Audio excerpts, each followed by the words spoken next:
Can you hear the talker in your head? It doubts, compares, worries non-stop.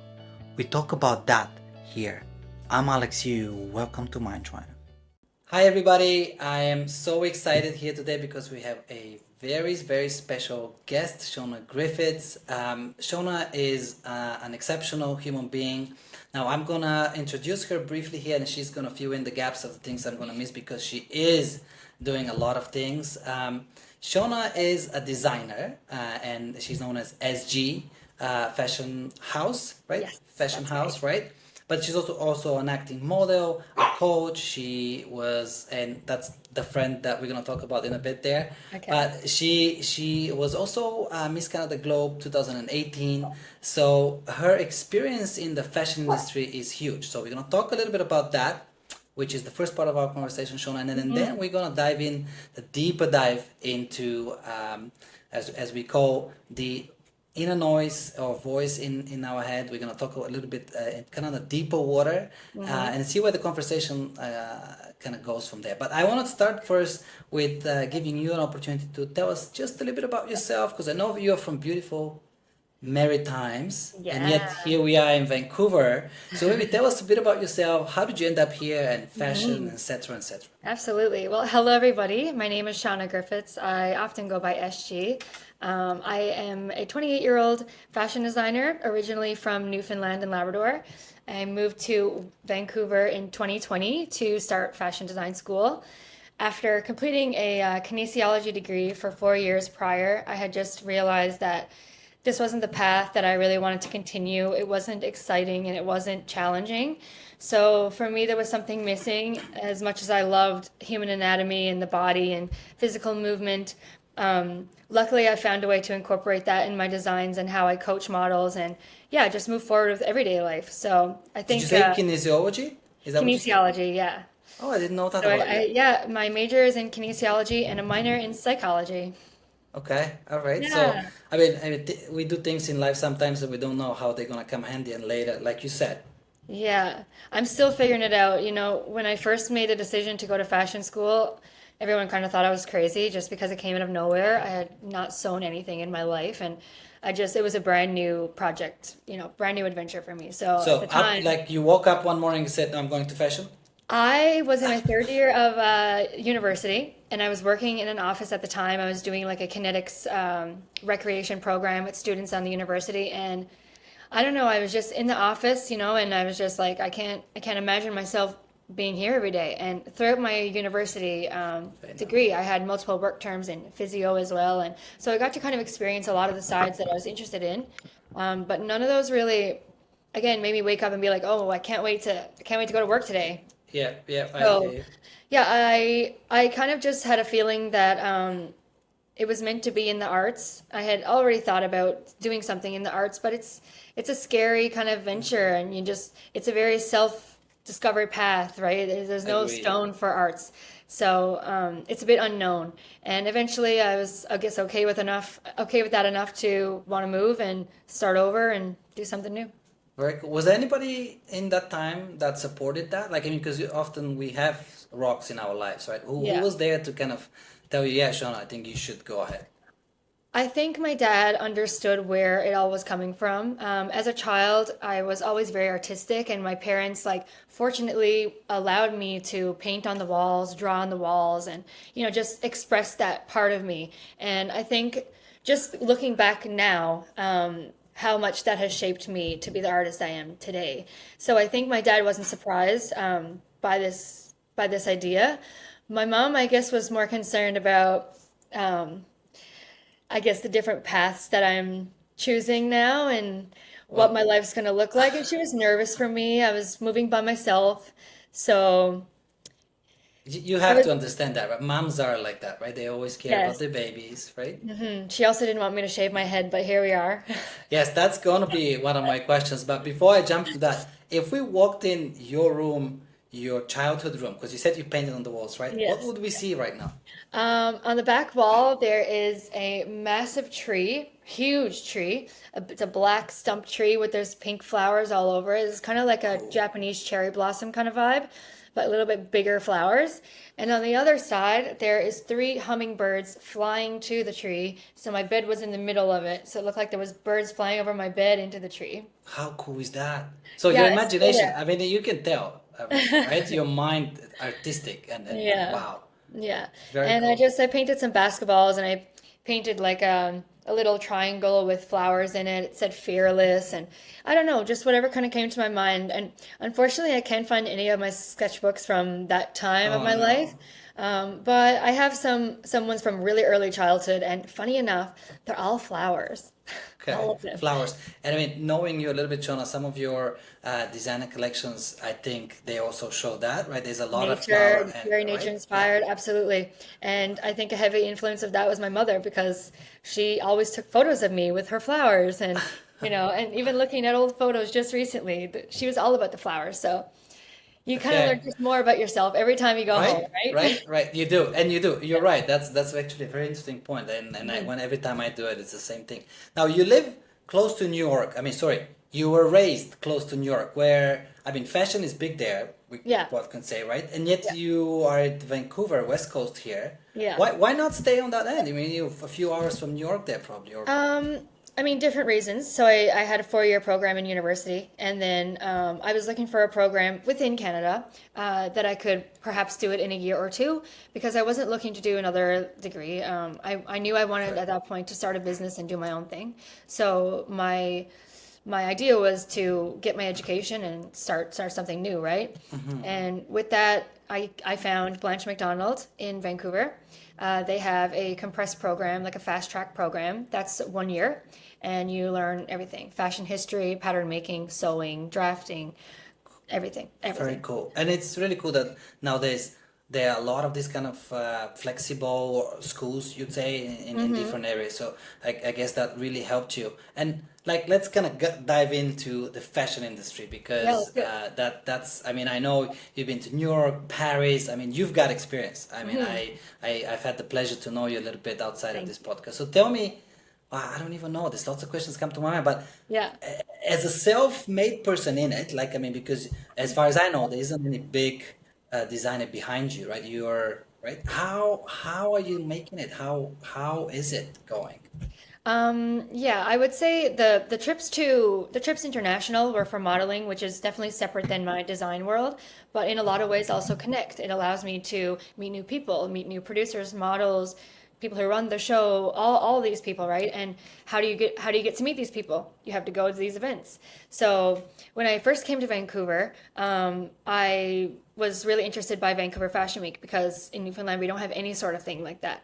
And in Newfoundland is where I kind of started my modeling career, but know that there's not a lot going on there. The big thing in fashion there is wedding shows. So, that's the only That fashion show you're going to be in all year is a bridal show, which is fun, which was really fun for me, but it wasn't enough. And so my mom actually never enjoyed me modeling so much. is it because the stereotype? Is it because I I mean there could be a stereotype, It right? About perhaps is. I think that also, it's a very loose term for a lot of people, and like it doesn't really hold a lot of meaning for a lot of people. But for me, as I got older, I understood why I enjoyed modeling so much, and it was because I got to learn how to use my body.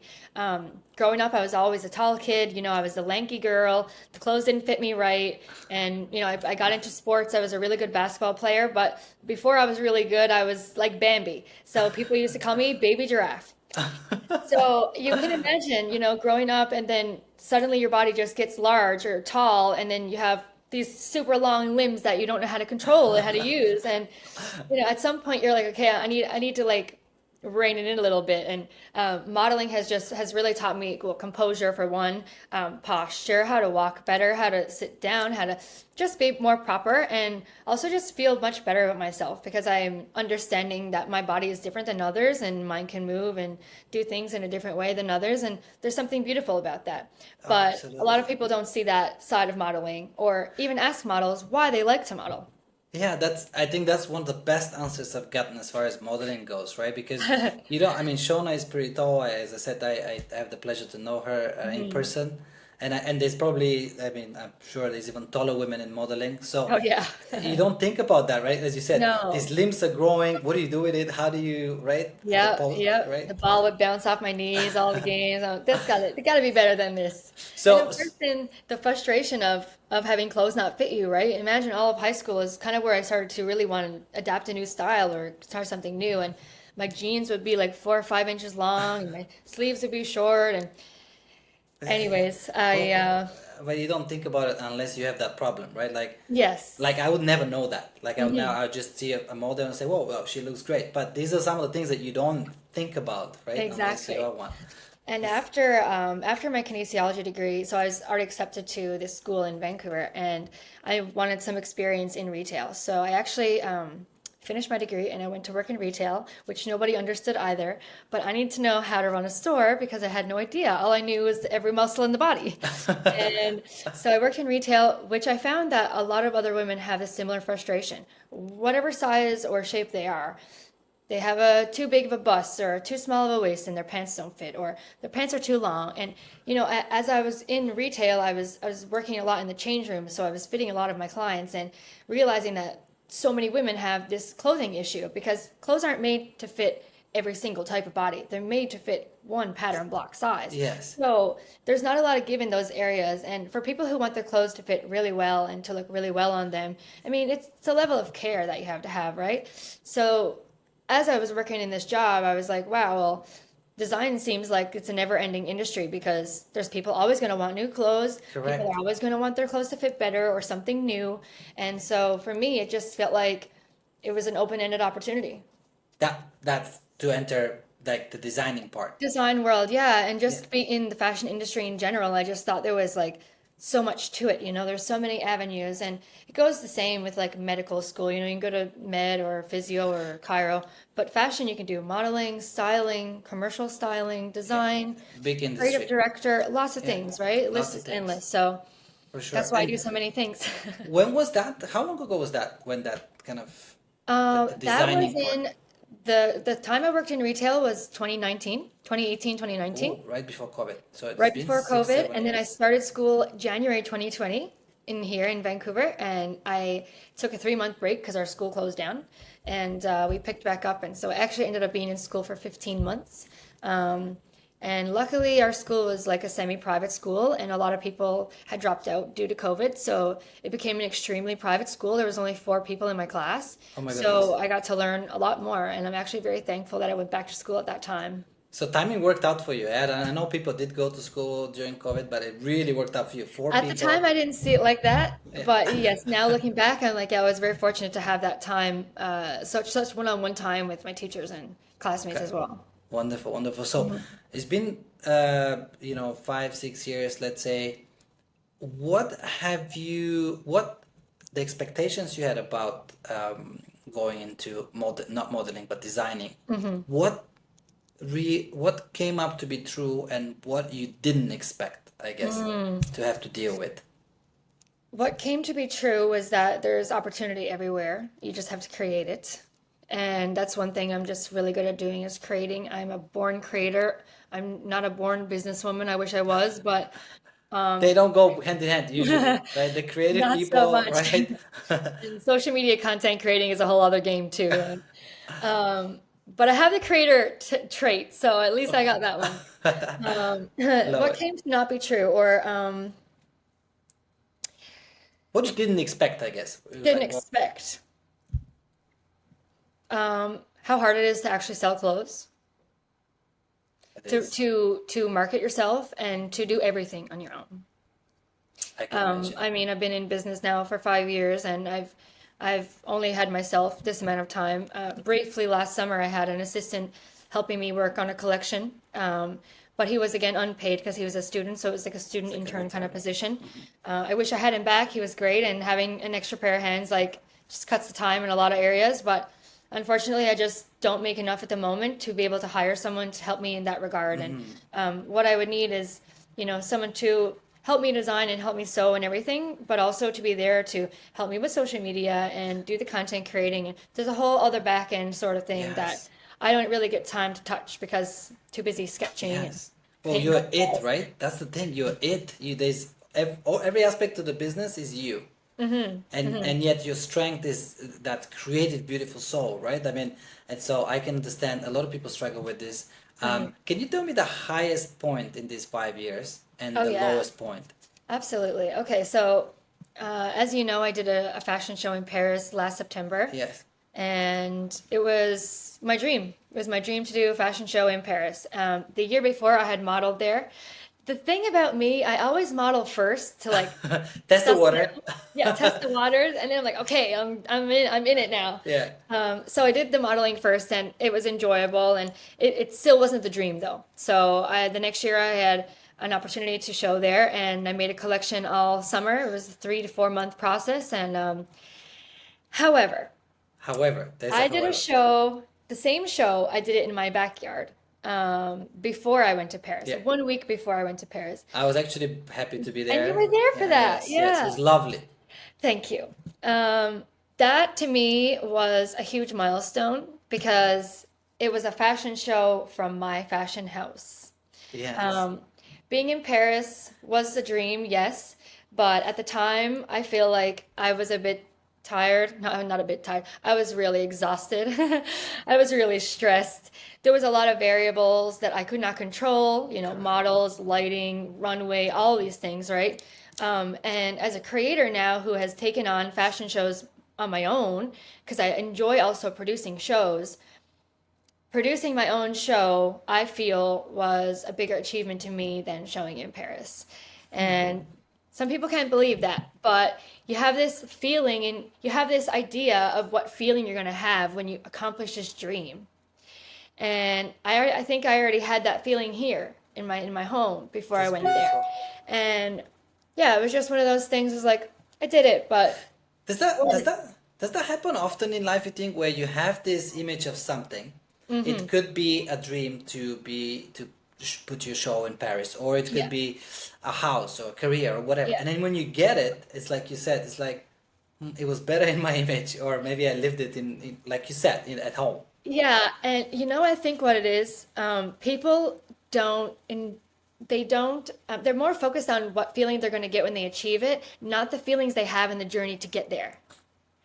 So that's You it for said it me. beautifully. You said it Yeah. beautifully. Beautifully. So we And can confirm it with you yes, that the journey of creating this beautiful collection and even showing it with the best friends and family here, that part was beautiful and much more fulfilling than these few moments in Paris where, like you definitely. said, okay, Yeah, and don't get me wrong, the glitz and glam and the vintage walls were amazing, but also there was no connection there for me. Like the fashion show I produced at home was specifically curated for everything that I wanted, down to the red carpet, the seats, the invites, the drinks that were being served, the music, everything. Like it exuded all of me, and I think that was what made it so special, and I really wanted to share it with people who understood me and also kind of been along the journey with me while I was doing this because you definitely knew when I was month 3 into the sewing machine.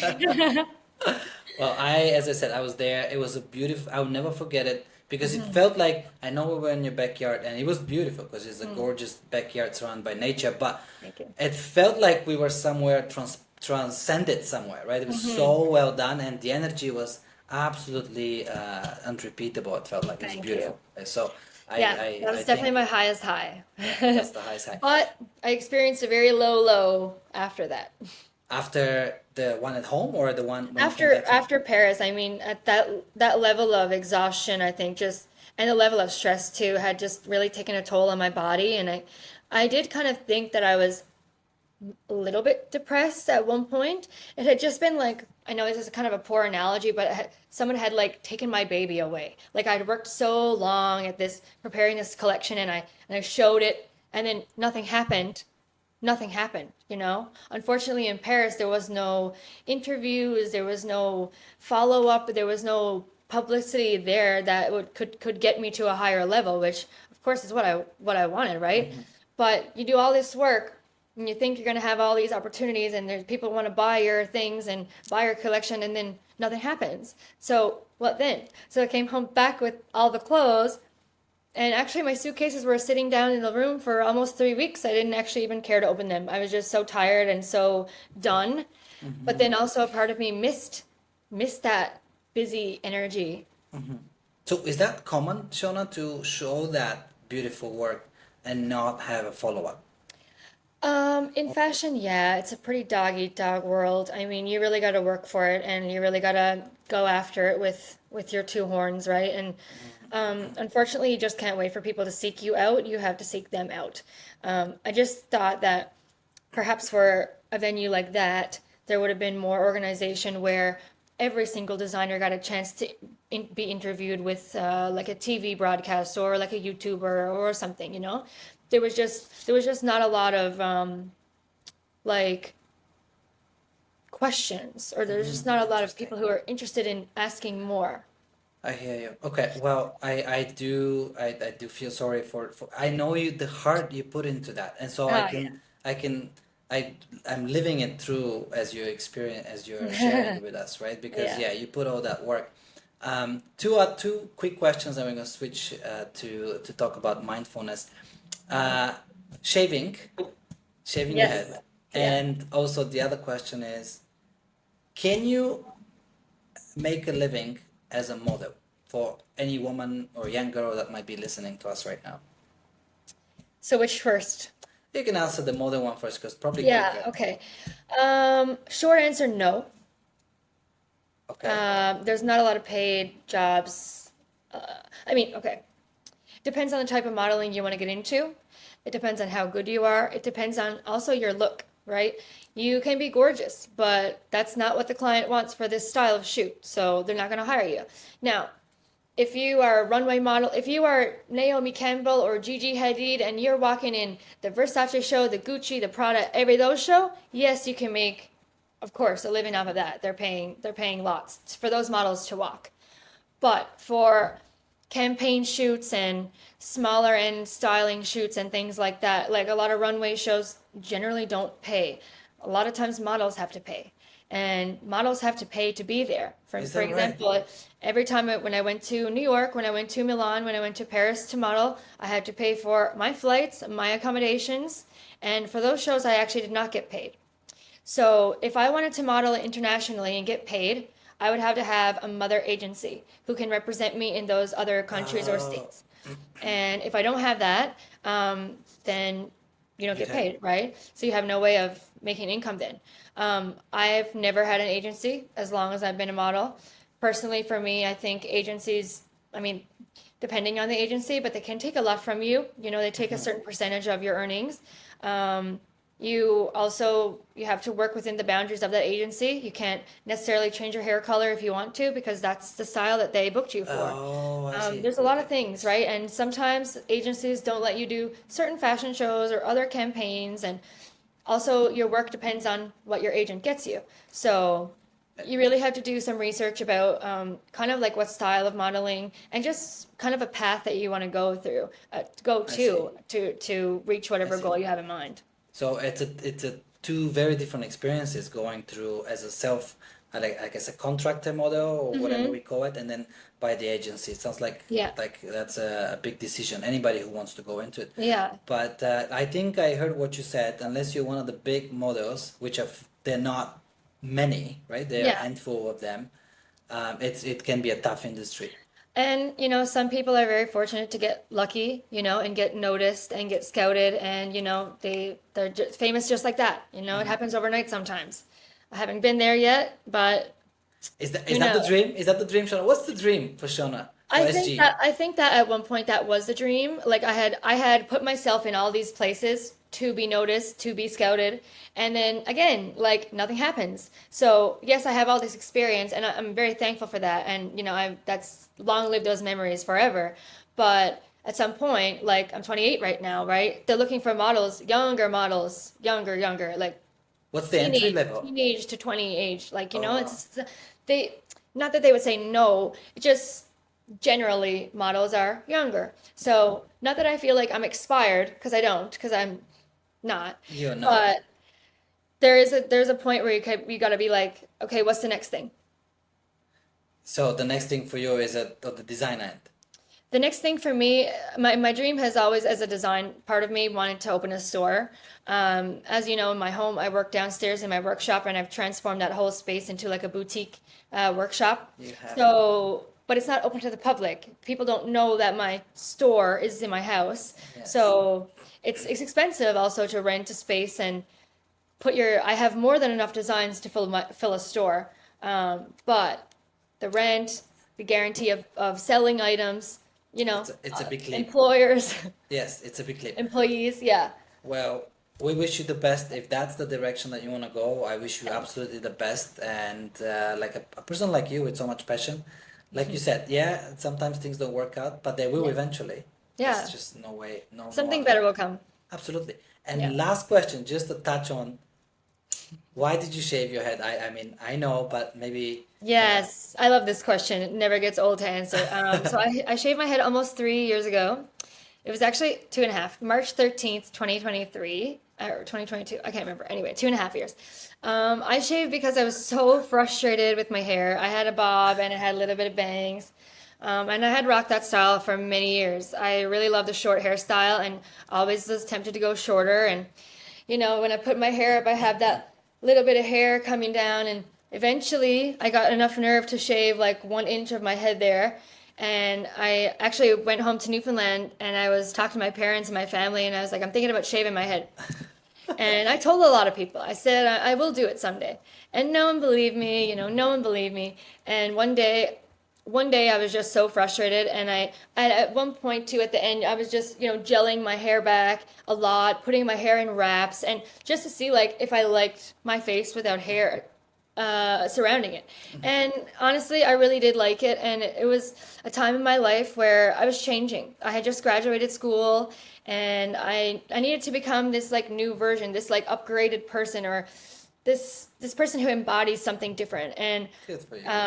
I don't know where I got the nerve to do it, to be honest, but I did it myself in my apartment, listening to a Miley Cyrus album, and nobody knew I was doing it. So, A surprise.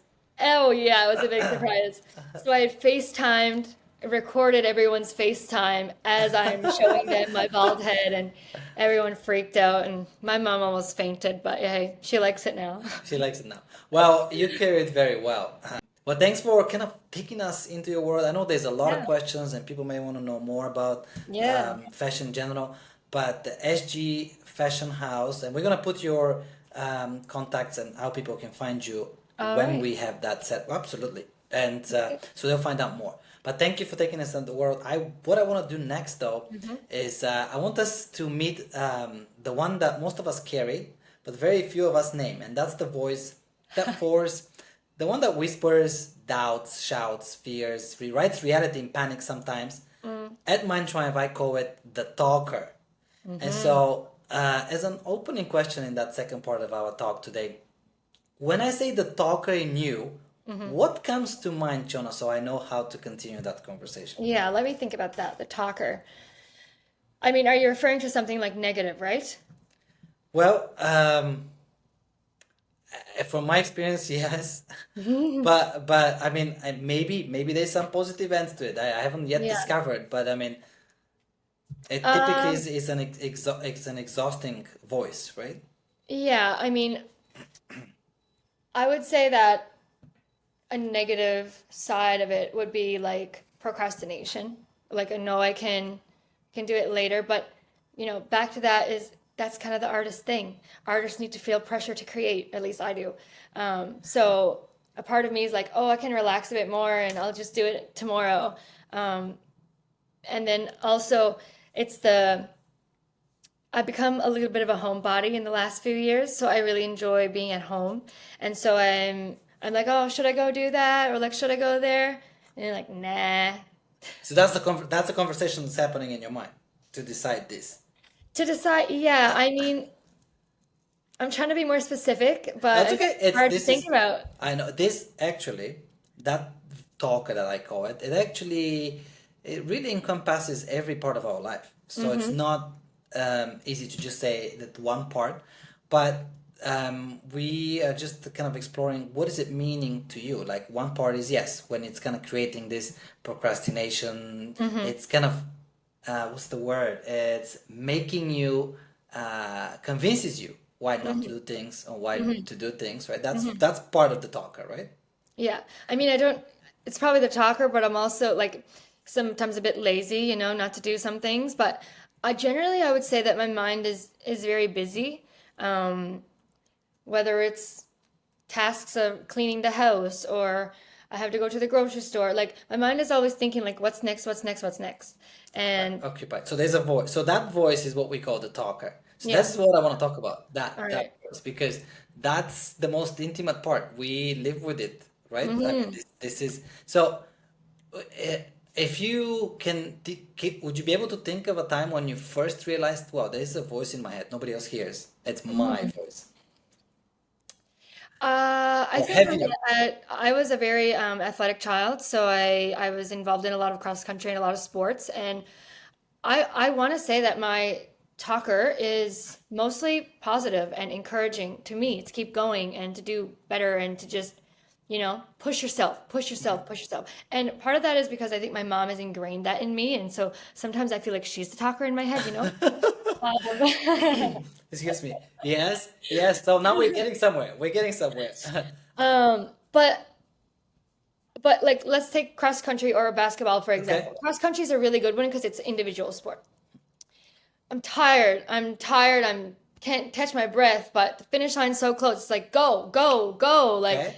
Okay. don't stop now, don't stop now. And same now for sewing and for projects for finishing things. Like I will stay up late to finish it. It will be done, but it'll be done at 6 a.m. maybe. But the talker in me is like, you're gonna be tired in the morning. Just do it now. Okay, so that's the time when maybe the talker is that self-motivator pushing you Mm-hmm. to get something done, Yeah. and it seems like there's a positivity to it because you get it done, you finish, Yeah. you cross the finish line. Yeah. But what if I switch it just a little bit because you said maybe it's my mind, my mom, that's the talker in my mind. Yeah. What if it also says you're not enough? I mean, if you don't get it done, like because Mm-hmm. it could also for a lot of people it means that, right? Maybe Mm-hmm. your mom, I'm not saying that, but in me, for example, it was my Yeah. mom is instilled that you're never enough, you gotta do more. Mm-hmm. So then how does that affect us, or is it affecting you? Yeah. Remember earlier in the conversation I told you after the fashion show in Paris I became what I thought at the time was a bit of depression. And at that time, like I think I was laying a bit low just because of the stress and exhaustion for one, but also two, I didn't know what to do with myself anymore. I had no idea like what to do now. Like I had just gone from all this time of creating and being so crazy busy and involved to now not having anything at all to do. And my mind is like kind of bored, but then also questioning.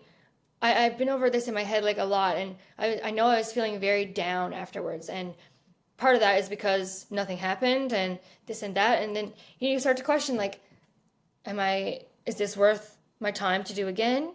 Am I gonna ever make it? What's next? Your mind just thinks about all the negative things because that's what you're left to sit with now. Okay, but is that okay? This is great. So is that not great as it happened to you, but it's great as a topic, as in like these thoughts, like you Yeah. said, all these doubts or these concerns. Where are you voluntarily choosing these conversations? Where are they coming from? What is I would prompting them? say I would say yes. I would like to think that I give a lot of attention to my mind because it deserves it, and I don't think clearly if I'm confused like anyone, right? But for me, like okay, so a lot of people don't take some time to just sit down and process. Probably it's because of the month you were born, like I'm a Cancer, so I'm very sensitive, I'm very emotional. So that's my way of processing things. But some people aren't like that. Some people like to have things in a jumble and they don't want to sit down and process things. But I really think people are scared to do that, To are process. scared to sit down and be in your thoughts. That's the only way I can ever figure anything out. Why are people scared? Are they afraid of what they're gonna find there? I don't think people want to give enough attention to what's inside their head. Okay. And how do you do it? I'm just now curious when you do give it Sit attention. down and literally stare at something or think about think about what the show was like, think about all these things over in my head again and process it. Like I was doing kind of like a little bit of a journal after Paris, and I was like, okay, day 10, like still feeling sad, like all these things, but I would remember more things. And then memories would come up about creating and the early stages of the collection and how I felt then versus how I felt now. And what did I tell my story correctly? Was it all aligned with who I am? And my design collections are emotional storytelling based off my experiences. So that for me is emotional enough to like be my art, right? That is my art. Emotion is my art. And so my last collection was about the the phase of a root bound plant to its full bloom, the repotting phase of a That was plant. beautiful, yes. In that same breath, that was my story moving from my one bedroom apartment to this house I'm in now, because it was very much similar. Root bound plant. I was that root bound plant in my last apartment. I didn't have space to grow or expand or anything. So your mind just gets full, right? And then you get replanted to a new pot. You have all this space to grow. You don't even know what to do with yourself. So the roots are like this now. So in these designs, I've showcased this same energy, this same kind of connection to me as what I felt. And that was moving. You learn so much about yourself by processing these thoughts, and for me, it's just a way of making things more clear in my mind, and also, you know, trying to figure out why I chose to tell this story. Okay, so you mentioned a few interesting things that I want to pick there. You talked about emotions, and it seems like you've got that emotional intelligence to even write about how did I feel and maybe why did I feel. Yeah. So this is really powerful because you're naming these emotions, and it seems like that as soon as you name them, you're separating them from who you are, and you can deal with it however works for you. Now, often the talker, like I call it, or the human ego, it's the same thing, will actually fixate on those feelings, and you can stay in them. Like you said, after Paris, you can sink in that feeling, like, and it can become an identity. That's when it's a very negative one, right? It can, and it turn into your story, and okay, I'm a failure, or whatever the talker might say, right? Yeah. This is what we're after. And it sounds like you, if I hear you correctly, you're dealing by writing, spending time with yourself. You're not afraid to kind of observe those thoughts, Yeah, open connect with up the yourself. box. And also, looking in the mirror, I like, especially when you're tired or like you just not feeling it, You're like, what is it about yourself that you don't like today? Or not actually saying it, but I'm, looking at myself and being like, I can understand what my body needs. Okay, if I have like bags under my eyes, you sleep, right? It's the same kind of thing. It's just you have such a connection with your body about what you need. Your mind is tired when you cry, like your nose runs when you're sick. Like these are general things that everyone kind of knows about their body, but looking at yourself, like if your lines are deeper in your forehead, you're definitely dehydrated. Some things like this, that if my neck hurts, I know I have to stretch more. Like just being in touch with myself and feeling This my is body, and beautiful. all of that has to do with my kinesiology degree. So again, very thankful that I have all this knowledge about the body and mindfulness because of psychology too, that I try to implement in my life, especially when I'm feeling a certain type of way. But lately I've been off social media a little bit more, just because lately I've been feeling a bit more private, and I'm enjoying that. I'm enjoying not sharing every single aspect of my life with people on social media. And really, does anyone really want to watch me make a coffee? I don't know. Well, we can talk about that too. That was beautiful. Yeah, You'd be surprised, I guess. Some people do I enjoy know. I that. make a pretty good cappuccino, just They saying. maybe that's what it is. Maybe that's what I haven't had that cappuccino, so one day, right? Well, I'm gonna see you tomorrow, so I'll bring you Yes, one. yes, that sounds good to me. Cappuccino sounds good. Okay, I lost my train of thought there because you said something. Oh, the mirror, the mirror, the Yes. mirror, the mirror. Tell me a bit about, I mean, if you don't mind, Yeah. looking at the mirror, what does that exercise look like and what are you achieving out of that exercise? Is that something that people can do for a good Mm, result?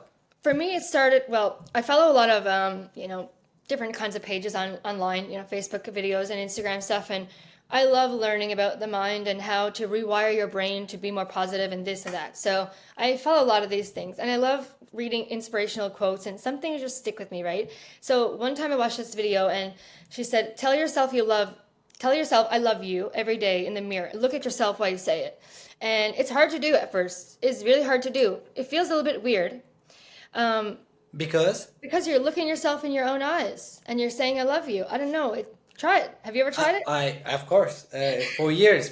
And I'm not saying to me. I'm just saying why in general this is. People find it Why? that way. Because I don't think people give themselves enough attention or like I don't think, people look in the mirror to like do things, to brush their teeth or their hair, to do Yeah. their makeup, but they're not looking at themselves, you know? Beauty. They're Yeah, not. they're not looking in the mirror. They're looking at They're not what's seeing. projected, You what's might be. projected there. Yeah. That's right. So, for me, I've started doing this in my skincare in the morning. So I take quite a bit of time in the morning to do my skincare because I'm very passionate about that. And I think that if you have happy skin, then you look happier. So Absolutely agree. I do like a gua sha and I do like my wand and my massage and all, and then I feel better about myself. Looking at myself, I see myself transform before I shower to after, and everyone does too. The shower wakes you up and makes you perkier and all that, but still a different level. Self-care makes me feel better at any time of the day. If I'm feeling down, I'll pop on a face mask or like I'll lie on the heating pad or like something, but I know I need to do something self-care related. And I love it. seeing yourself look better makes you feel better. And also dressing for expression and for yourself. Dress up to Yes. go to Costco, dress up to go to Walmart. You speak like a European almost, right? Because that's that's how people go to the grocery store. They dress up. Where here people go in pajamas, and that's fine. It's a different culture, right? Like, but as you're saying, for your own self, how you feel about you, Yeah, it yeah. helps, right? So Okay. can I just bring up a Yes, you little can. topic that I think you're gonna like? So it's called dopamine dressing. Okay. And basically, these are for all the girlies who like to wear rings and all the dazzly things and has a cool blazer and a teddy bear bag and whatever the hell you got, right? People always have this thing. Oh, but where am I going to wear it? Anywhere you want. What do you have to have an occasion for? I'm just getting dressed up to go down to Costco. There you So, go.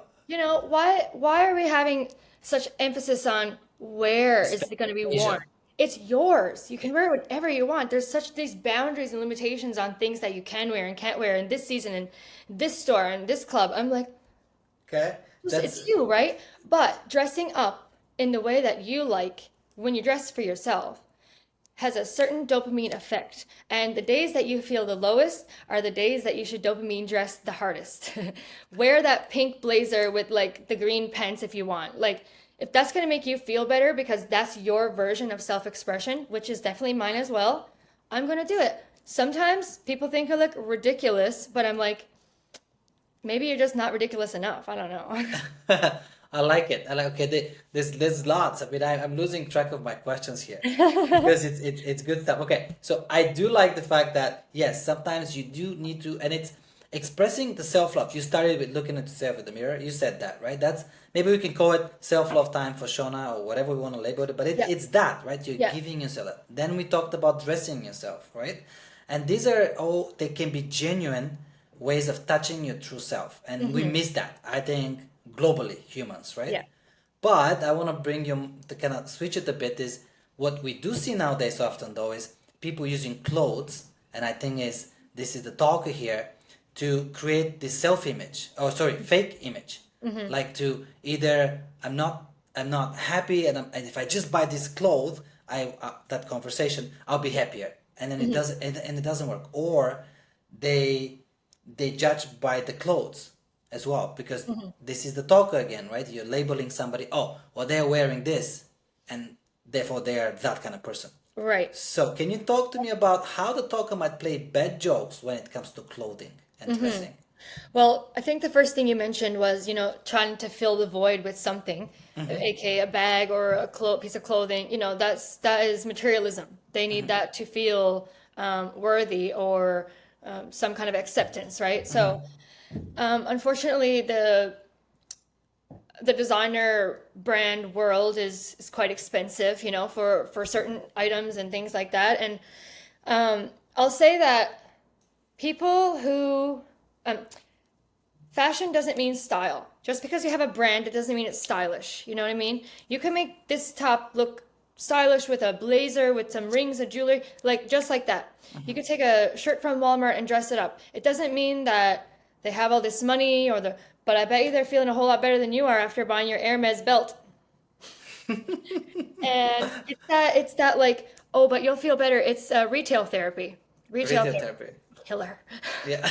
Well, Freeze your credit cards. yes, I'm glad you said that. So I Yeah. guess what you're doing is you're separating when you're doing it for yourself, Mm. not for others, so that the talker doesn't play a role here. It's a genuine care about myself. I want to feel good Yeah. about what I'm wearing, and versus using a piece of cloth to fill a void, the conversation that tells me you look better and whatever, right? Which is the killer. Yeah, and also, unfortunately, everyone, not even just women, everyone, I think, compares. Compares to others, compares to this. And honestly, since I've been off social media, I'm not off social media, but I'm just using it way less. I don't know, I just seem happier. Like I just not that I would consider myself a comparing person to all these other women because I don't look like other women, like all these other women that I'm seeing on my Instagram, and I'm happy about that. I choose to be different because I like that about myself. Yes. Not everyone wants to be different. Some people want to be mainstream looking and look like and blend in. That's not what I'm about. And so some people either don't agree with that or don't align with that, and that's okay. But at that point, someone who does want to be a blender, let's say, would want to dress and act and look like all these other people that they see on their pages. And there has to become a point in yourself where you need to have your own personal style, whether it's how you act, how you walk, how you talk, how you dress, all these things. And I think if people dressed and did everything else for themselves the way that they wanted to because they liked it, they'd be a lot happier than I like it. just getting things that everyone else has. I like it. And I think what I want to underline for people who are listening and for myself is that clothes or clothing yourself can be a way to heal the talker by providing care and love for yourself. When you're doing it Definitely. for you, when you're doing it for you. And whatever that style is, like Shauna was saying, whatever you can afford or whatever creativity you have, Yeah. but do it for you, not to blend in or to fill a void or because somebody says or will say something, because then you're creating an image and that creates problems, right?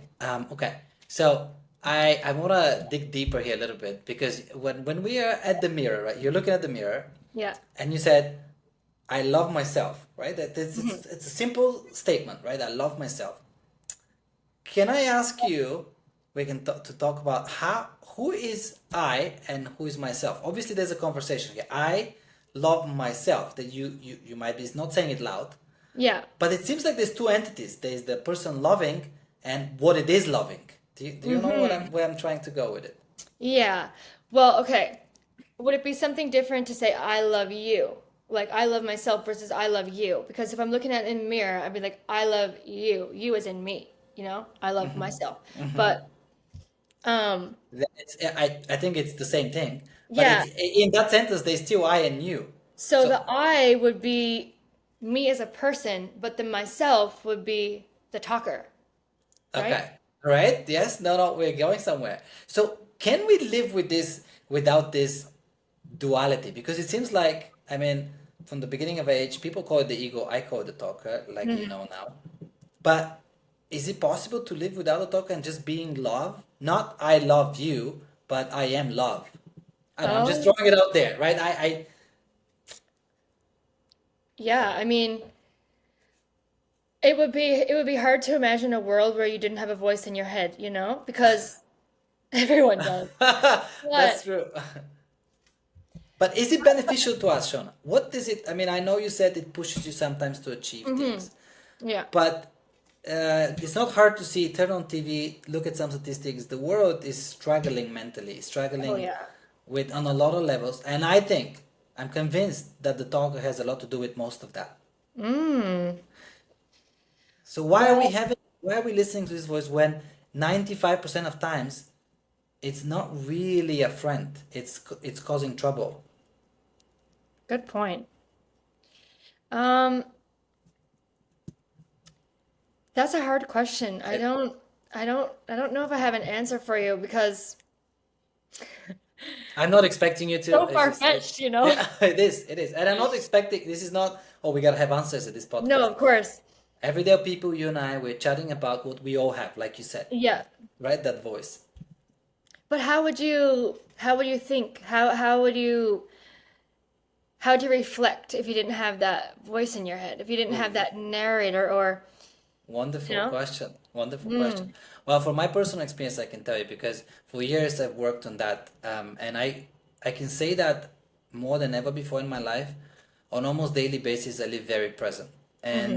and it's strange because you were never taught about it's possible. Like you said, you have questions like, Yeah. is it possible to live like, like, am I disappearing if I don't think? Right. But the truth is somehow you tap into something a lot bigger than you ever thought. Like it's everything is clear. It's a lot easier to reason. It's a Hmm. lot easier to maneuver and manage everything in your life. Hmm. There's nothing narrating that takes away your energy and space. You're Hmm. very present, and you almost don't have questions. It's almost like Right.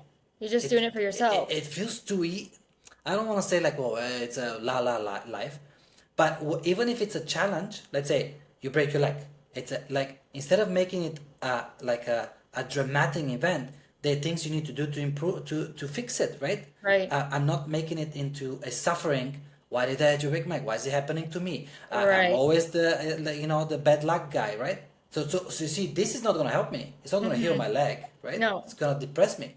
Hmm. And so, but it happens all the time. Like you said, I came back from Paris and I fell into this void or, these kind of Yeah. thoughts that I now have. But Yeah. it happens every single day, right? Yeah. So, to your question, if you lose the talker, you become smarter than Well, sounds reading. like it. Also, I mean, your mind has such an impact on healing, for one, and your clarity. So it would be And interesting to see if it was possible ever to turn off the talker and see how life would be different. I just think, well, It a would lot of be. people have experienced that, not enough. But if there was a tool, if I offered you right now an app that you can install on your phone, Mm. yeah, and then maybe hook up something on your mind, and you can turn off the talker with a button, would you hook it up? I don't know. Advancing technology scares me, admittedly. And I think that like we've gone a little bit too far with Yeah, we AI have. now, and like It's not stopping now. and that's the scary part is that like eventually we will not have that level of control anymore, and we are the ones introducing it. So I'll put it this way. People take uh, women get like IUDs and they don't have periods anymore. Well, you are going against Mother Nature, honey. I don't think it's good for Oh, you. yes, yeah, So I I have see. to say no to your question because personally I like my talker. And Shauna, surprise, we all do. That's why we have them. We Yeah. all do. We all do. Yeah. I have to, and because I don't want to forget my thoughts. But what if I rephrase the question? It's Mm. 2 o'clock in the evening, at Okay. night, 2 a.m. Okay. You are tossing and turning in bed. Oh, I'm sewing at this point, but okay. Okay, so 4 in the morning maybe then. You're Okay. tossing and turning on a regular night when you're not sewing, Mm-hmm. and you can't fall asleep. Your body's tired, but your mind is going about a few things maybe, and you really want to turn it off and go to sleep. Would you hook it up then? I kind of do suffer from insomnia here and there, like if I'm in a project, and it is difficult. It is very difficult. And like I said, it feels like my mind is busy.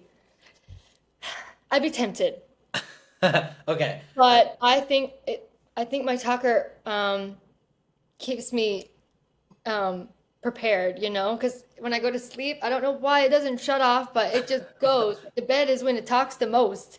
okay. And it's like, I okay, should what have are you started gonna do with that tomorrow? question. Let's plan. What do you gotta get? What do you gotta do? Like all these things. But if I didn't have that talker, I'd wake up feeling like now I have to like think about what I'm gonna do all day. I prepare myself before bed before I wake up the next morning. Well, how do you deal with that though when you have an insomnia, when it can't stop? You've prepared mentally, but then it keeps going on anyways. Yeah, I mean, I sometimes do breathing exercises. It doesn't help all the time, but it also doesn't help when your partner is like sucking you in. Yeah, that what won't help when you So can't fall asleep. I think it Yes. has a lot of oh, hi Bobo. Hi, It has a Popo. lot of elements to it, but Can I ask you, because I'm gonna forget this, does Bobo have a talker?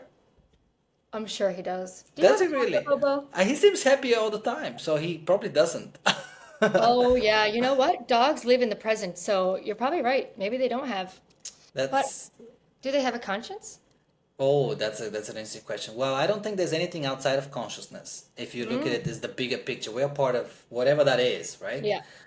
So he's not outside of that. We're all connected, and you see how you kissed him and love him. Yeah. It's part of you in a way, right? Of Like, course. it's beautiful. But I don't think the talker has that kind of love for you, for anyone. Mm, And bringing you to your question or thoughts about why is it so difficult to say I love you in the mirror? yeah. Because you've been listening, and I'm going to speak about the general public. You've been listening for 30 years, a conversation that tells you you could have done this better. Maybe you're too tall, too short, too fat, too white, too black, too whatever, right? Because the talker is often very critical about you, right? Hmm. So how can you look at that in the mirror and say I love you when all you've known about yourself is that voice? Another Be- exercise that I really enjoy is talking to yourself as if you were a little girl or a little boy. Beautiful. So what would you say to Yeah. that little Shauna? You know, I get very emotional when I am feeling a certain type of way and I have to talk to my younger self because, well, why are you sad? Is it something that happened to you? Is it something that you've done to make yourself feel sad? Did something do something to you? Like, it depends on what the scenario involves, but as you were talking to any child and in a hard scenario, like it becomes difficult to explain, it becomes difficult to like um really try and get out what you're going to say to explain to this younger person, right? So it's emotional because I'm picturing myself this little girl and now she's troubled with all these things and I'm trying to tell her, all these things and it's hard. It makes me cry. Yeah, so it's very emotional. You're right, because that Yeah. little girl doesn't logically relate to words, but feelings she does. She Yeah. feels. So maybe she And wants to know that you'll be okay.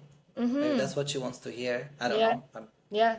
I mean, admittedly, I haven't done that exercise a lot, but I've done it like a few times. And I think the Yeah. reason I don't do it is because it makes me so sad. And I picture myself as this like innocent girl who I would never want these things to happen to her. And, but it's me who put myself in this position, or it is you that is feeling this way now. So, there's that That's intimate it. connection there that you No. can't not be sad.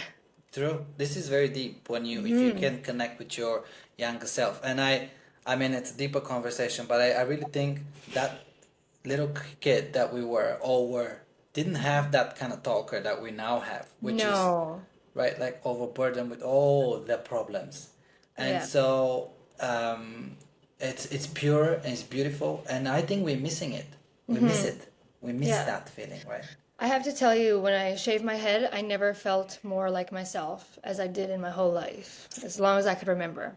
And truly, and that's why I haven't grown my hair back because I feel like I can't say that I'll be bald forever, but I will say that I feel the most like myself, the best version of me when my head is shaved. It's like I'm clearing the slate for new ideas. It's very methodical for me when I shave my head. I shave every Monday, and I used to shave in the shower, but now I shave out of the shower. But it's this like really clean start over every Hmm. week. It's like, what is your hair gonna write this week? That's Your hair holds beautiful. memories too.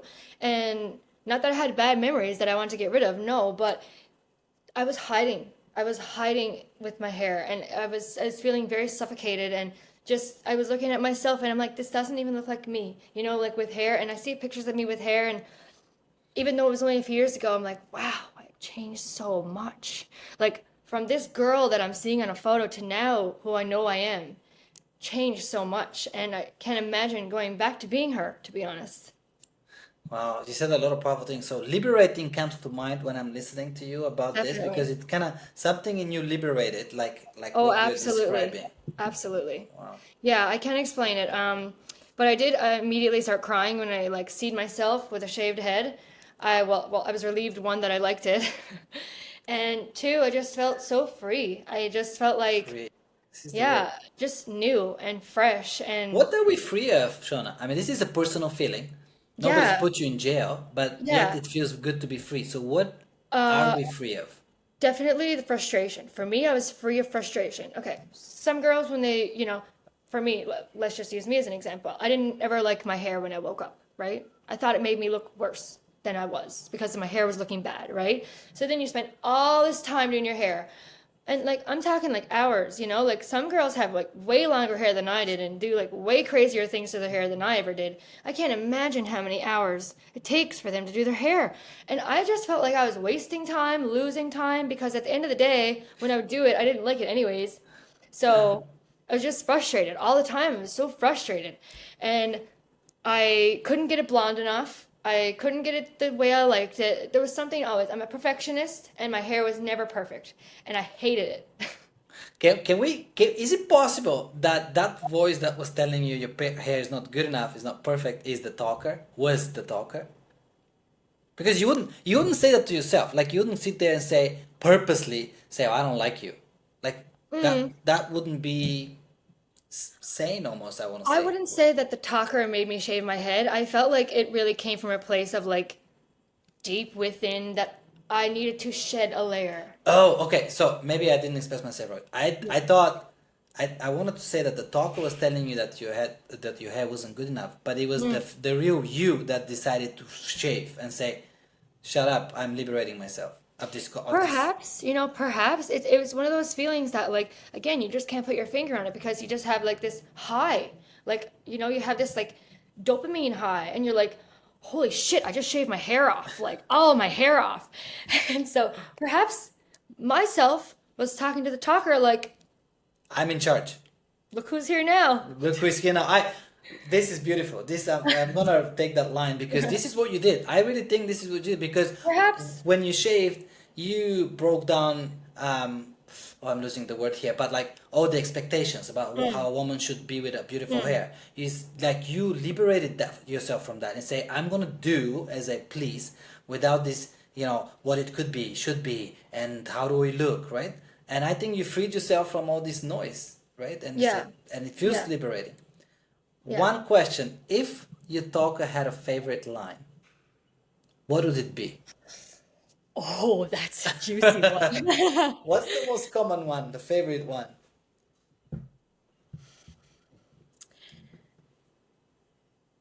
uh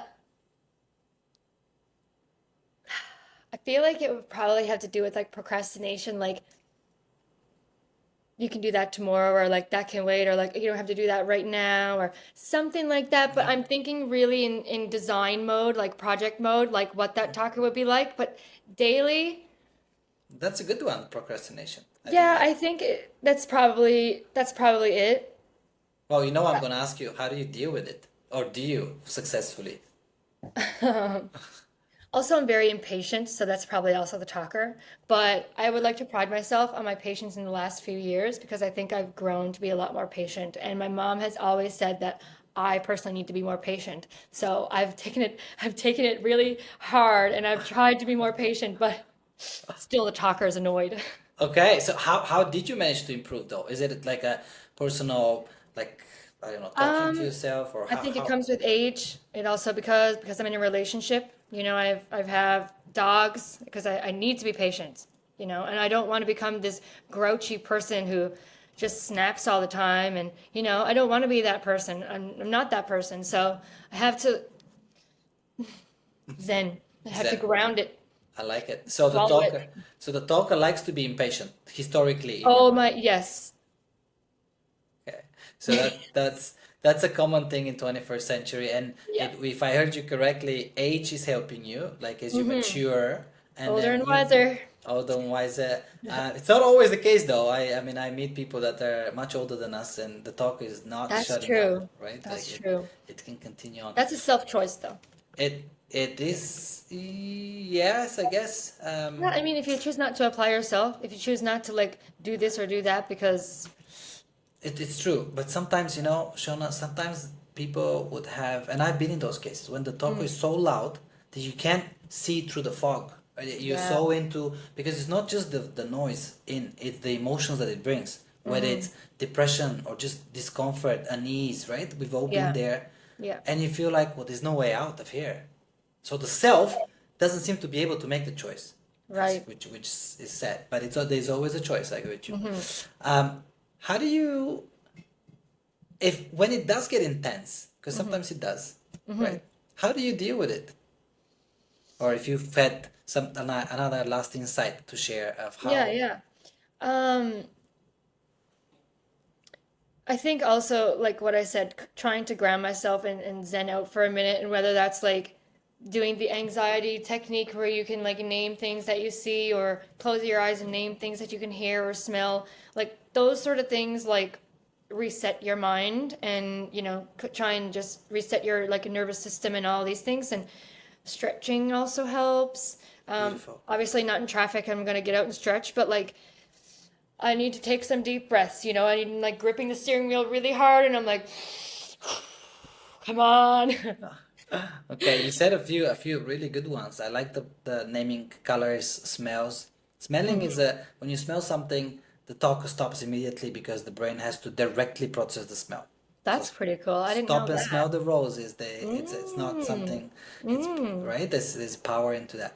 And Yeah. time did fly. I had a great time. Now, look, this conversation, when it comes to the talk in the head, I mean, it's not a straightforward conversation. It can go in many directions. It's Mm-hmm. not a math or science, as in something that we can discuss with exact answers.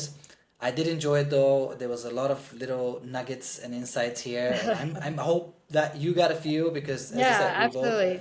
we It was both good. learn. And I want to end up with one or finish with one question. Yeah. Last question is, if we could live without the taco, if humanity, because I think we're destined to, Okay. the taco eventually, the ego will, it's destined to end. I don't know it's going to be tomorrow or 1,000 years, but what would the world and life look like? There was no talker in anyone. Quiet. A bit quiet inside. What about outside? What about outside? What would it look like? I mean, we're not gonna have like I think. Oh, it's your answer anyway. Sorry. Yeah.